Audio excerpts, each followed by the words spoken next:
You may begin. Hi, Kim Ford. Hi. Hi. Good. How are you? You look amazing. Thank you. So you nailed your role as Miss Atwater. Thank you. But is it true that she wanted you to play her, but you kind of hesitated at first? I didn't hesitate. I was just a little nervous because, you know, this is a real person and you have to get it right. You know, I couldn't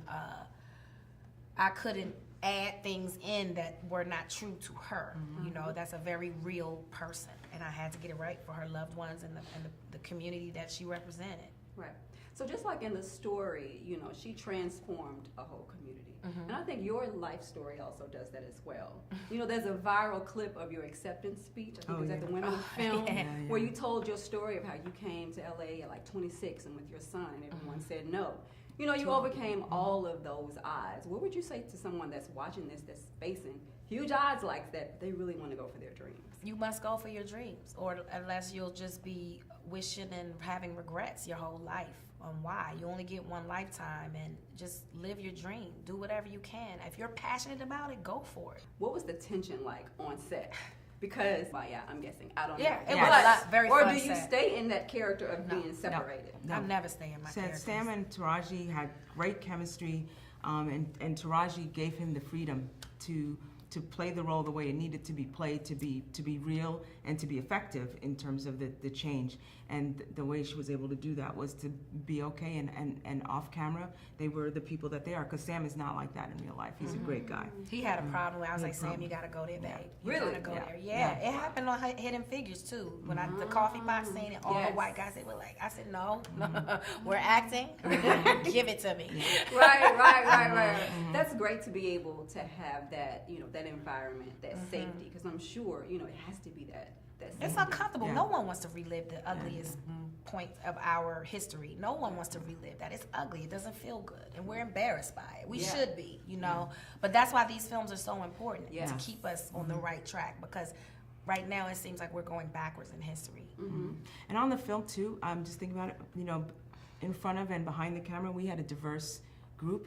And I think that kind of let us feel like, you know what, okay, we're trying to make this change happen, and we were all proud to make the film. And I think the story, the way you told the story is brilliant. Because if someone is currently closed-minded, oh, I'm a Klansman, I was born this way and I'm gonna die this way, now it gives them maybe the language or the permission, I guess, to say, maybe I should think about things differently. So how do you think films like this can possibly change the culture? I think things like this can change the culture for exactly what you said, which is, you know, it gives you the little hint that maybe change is possible. Maybe I can do something, and maybe there is hope. Because look what happened. I mean, the Grand Poobah of the KKK, and he denounced it in front of everyone. How is that possible? That takes a lot of courage, and it gives us hope that, you know, maybe I can change somebody else. And if I can, and Atwater, you don't look at her and go, oh, she's gonna change the world. But guess what? She kind of did. She did. And I want everybody to see that. Quickly. And really quickly, your background, you were a VP at Showtime. Yes. And then you went on to do your own thing. Yes. I love that. Can you tell us more about that? Well, you know, when when I was at Showtime, I did a lot of films. I was a Soul Food, the series, and all that stuff, and it was awesome. But then you go, wait a minute, if I can do this for them, maybe I can do it for myself. I always liked telling stories about these kind of stories that empower change. But when you first start, it's very hard, and you discover poverty. But then you find good stories, and you find, you know, people that believe in the stories that you believe in. And when Taraji read this script and she wanted to be a part of it, guess what? It's a whole new world. So I just try to find material that speaks to me, and then it'll speak to somebody else as well. And so far, so good.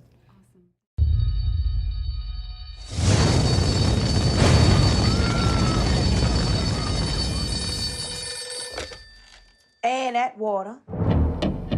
Last night, an electrical fire destroyed East End Elementary School. Mama, where are we gonna go to school now?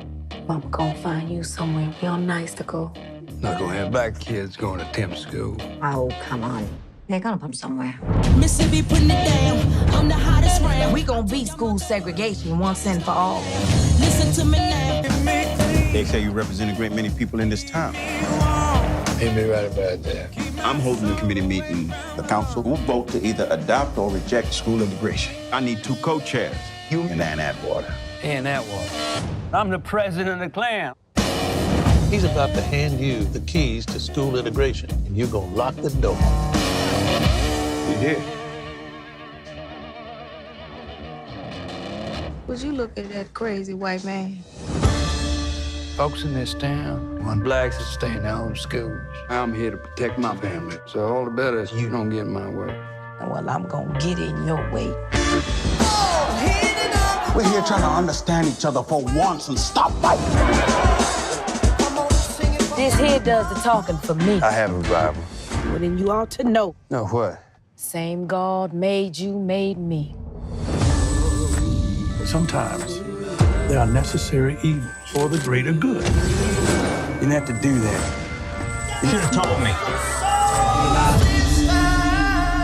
As long as the CPLs of the world keep getting their way, ain't nothing gonna change. She looked at me like I was some kind of monster. What'd you expect? I'm talking about home. I'm the president of the Klan. I'm supposed to hate black folks.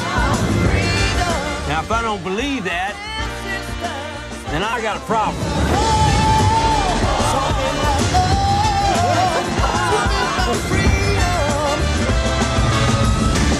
Now, what we talking about is important. She's in a bad mood today. Talking about home.